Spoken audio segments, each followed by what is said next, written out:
Okay, so last time we were talking about these three sort of concepts that are all tied in together: space, place, and region.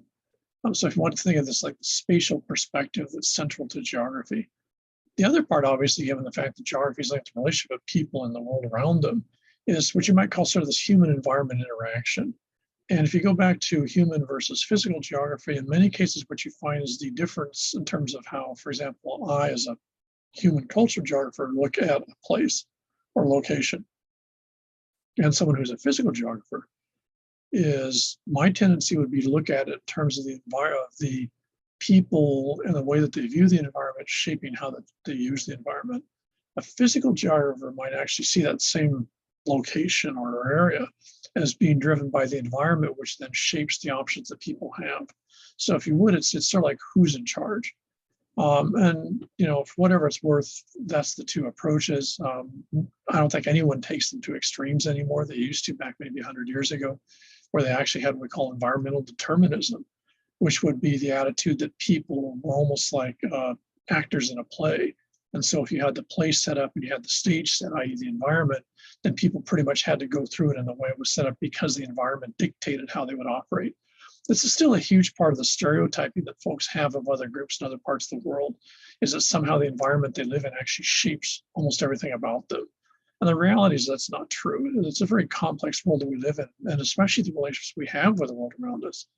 And one of the key things to remember is with technology, we have a very complex relationship with the environment. A really good example would be, we're getting 40,000 people a day coming to the Hawaiian Islands right now on a daily basis as tourists. The huge majority coming here because they love what they see as the benign environment. The weather is nice, et cetera, et cetera. At the same time, right now, I'm sitting in an office with the windows closed and AC running to make it, quote, comfortable, unquote.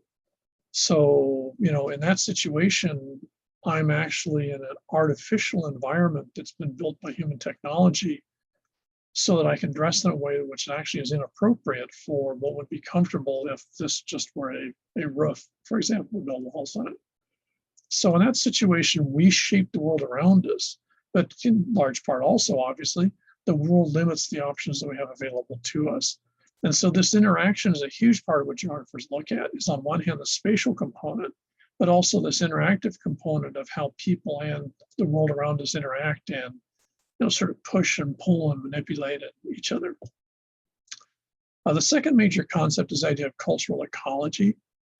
This was hugely popular in the period from the 50s through maybe the 80s, and it's popping back up again.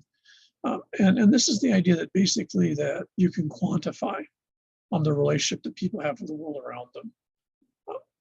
And given the fact that culture or groups is so fuzzy, which you generally find is this tends to push more toward the environment point of view, that you can measure, for example, the amount of pollutants that are put into the ocean. And that allows you to then make assessments, maybe the number of people, the amount of stuff that they're doing per person. For example, the number of times that you wash your hands per day, and the amount of stuff that you flush down a toilet. All of that can then be actually quantified. And at some point that's easy enough to do. But then when you actually talk about, well, you want to change people's behavior, or you want to, make people wash their hands more, whatever it might be. That's the idea of cultural ecology, is the idea that you relate groups and the perception of the world around them with sort of the environmental aspects of it, and you're trying to come up with some sort of balance. This is a huge issue with, for example, non-governmental organizations like, say, Sustainable Coastlines or something like that, with the idea that you're trying to balance the relationship of people, the world around them. This is part of the major state agendas here, with the idea that you want to have, sustainability, that you want to have food self-sufficiency, in X number of years, which requires that, among other things, that people reshape and relook at the world around them, which is a large part of what we're looking at on our Palolo Bukele project here in Chaminade. The last of these is, again, one of these really obvious, very simple concepts, and that's landscape, which again is used all the time, outside of geography. In geography, it's a form of space. So landscape to geographers is a bounded area. But, and this is where it gets really, really critical to remember, is landscapes don't actually have to physically exist. If you want a classic example from literature, think of Alice in Wonderland. There's beautifully described landscapes in Alice in Wonderland, or say Tolkien's Lord of the Rings, that have no physical existence. They don't exist now. They've never existed in the past, and unless something happens, they're not going to exist in the future. They're a function of people's imagination. But if you're a good enough writer or artist or whatever, you can actually take that image that's in your head and you project it out, and other folks can consume it, and they can actually share or build their own version of it. And you can actually have a landscape. The landscape doesn't have physical existence. It never was. A really, really good example of this would be the landscapes that Sir Conan Doyle wrote when he wrote the Sherlock Holmes stories, which are so compelling. I mean, the number of times those have been made into movies and such like that, of Victorian London and Sherlock Holmes with that weird hat and his pipe, going through the streets and covered in fog and all the stuff that's going on. And it's very easy, given the beautiful descriptions that you've got, to visualize, England in the sense of urban London in, say, 1880. Even though the huge majority of us have never been to London, and no one obviously alive now, I wouldn't think, has ever experienced, foggy Victorian London from 1880, because those folks have all passed on. That was 40 years ago.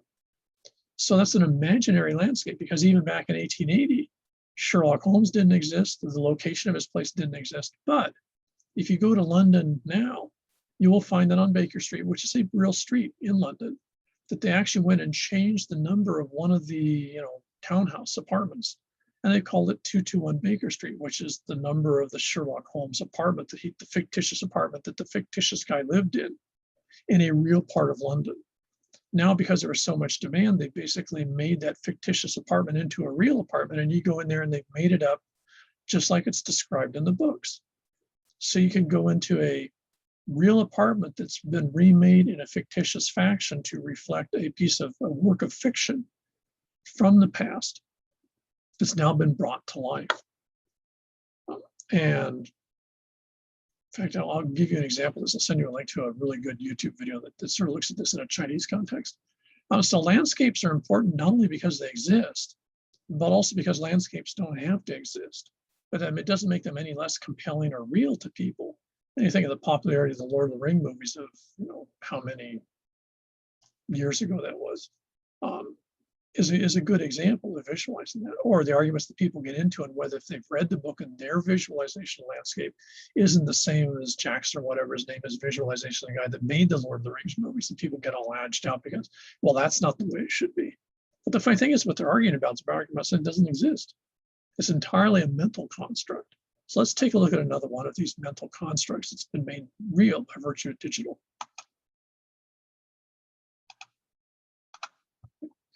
Here, what you see in front of you is part of a recording series I've been doing off and on over the years.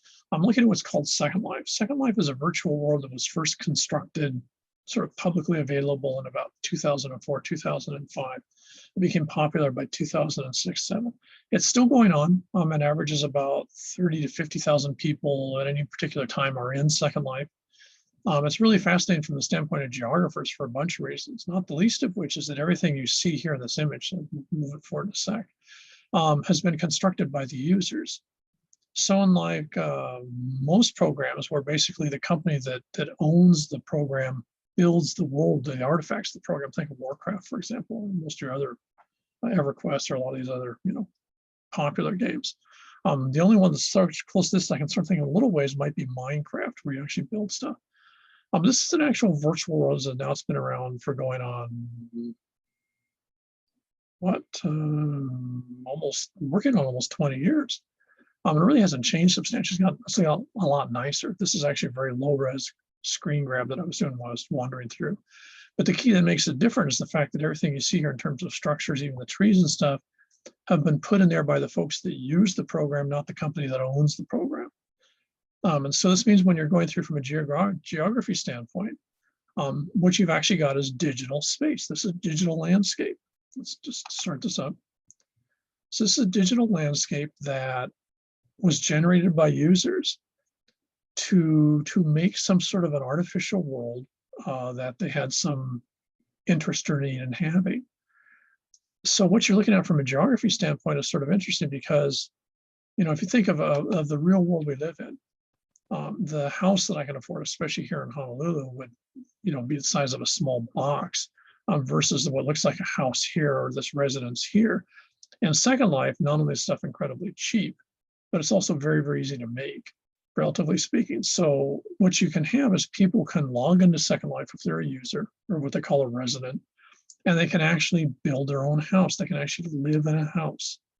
Now, of course, their character is digital. The house is entirely digital, doesn't have any sort of reality to it. But from a geographer standpoint, what's really interesting is there's really no more cost or effort involved in having a house that looks like this, a house that has a little thing like this little shack here, or a house like that, or some big bugger like this, all pretty much cost about the same. So when you're looking at the folks that use Second Life, you can make a pretty compelling argument that whatever you see in terms of structures are the structures of their choice, given the fact that they don't have the technical or cost limitations they would in, say, the real world. And this is one of the fascinating aspects of Second Life as a virtual world, is it's telling what people's fantasy aspirations are for a place to live in that you would, never get access to. And in this case, even though you're not that person, you can walk through and see those fantasy aspirations illustrated. So if you would, you can look in people's minds and see the dream world that they would like to inhabit, because they all have their little places that they have built for themselves and places that they play and things that they do within the context of what's called Second Life in this case. This is the most robust, just about the only one left of the virtual worlds. A bunch of other these things existed, collapsed, and sort of showed up. Some are more structured, like, for example, the original Sims, which is a much more pre-made virtual world, which didn't have the flexibility of design that this one does. And I think it's really fascinating that, by computer terms, if you think of games and such like that, a 20-year-old game, unless you're going to go to Steam or something like that, you're not going to be able to find a 20-year-old game, and it's pretty good bet no one plays it. The fact that you have a virtual world like this, which has been around for, essentially 20 years and is so robust that it still has a, significant number of people doing it at any particular time, says something about how compelling people find the idea of being able to have their own house, their own place that basically is theirs, even though it's only in the digital. But the digital also means that it's extremely cheap. It's extremely affordable in that context. So their imagination has made this into a real landscape. It's a digital landscape, but it's not really an artificial landscape because people spend time and effort and have emotional connection to it. So, as in many ways, this could be seen as a real landscape that just only exists in a digital platform. So this is one of the sort of compelling aspects of landscapes, is they come in all sorts of different shapes and sizes. It's not just real landscapes, it's also imaginary landscapes. And if you think about it, of course, you can have real landscapes that are also imaginary. Let's stop this because it's a little distracting. You can have, for example, the concept of Waikiki, which on one hand is real. I mean, Waikiki is obviously a real beach, but the Waikiki that you see is an imaginary landscape. The sand is actually brought from Maui. Waikiki was a mud flat. The sand is all sand that's been brought in from other places, which is why it always disappears back out in the ocean. So the beach is an artificial construct. Everything you see in Waikiki today is artificial. It's a cultural landscape. It's what we call a built environment. It's people's mindsets of what the perfect beach should look like. They've tried to make that in Waikiki. So on one hand, it's physically there. You can walk on it. You can take pictures of it. You can go splash in the water there. But on the other hand, when you think about it, it's actually no more real than the one in Second Life, because they're both artificial constructs. If people quit maintaining the beach at Waikiki, I can guarantee you within maybe 40 to 50 years, it would be back to being a mud flat. In the same way that Second Life only exists to the users that are in it. So they're both artificial constructs, or if you would, they're both constructs from people's point of view. They're not something that existed in nature prior to human manipulation. So this then hopes to hopefully make sense of the three concepts below here that are all sort of tied in together. A natural landscape would be a landscape without human intervention. It just sort of is what a natural environment has made it into. A cultural landscape is a landscape that's had human action, human intervention. Now, it might be that people haven't touched it. It could be, for example, a totally preserved wetland environment that people are preserving because they think it has value. But if you think about that, still a cultural landscape, because they're making a judgment that this place should be preserved. At the same point, maybe down the road, they built a shopping mall over the landscape that was there.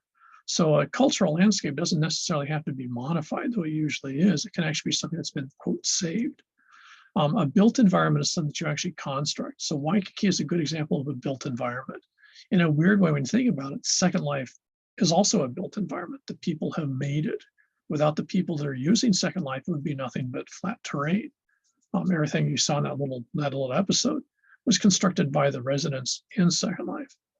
So three related concepts, all part of landscape, but all sort of different images of the way the landscape works.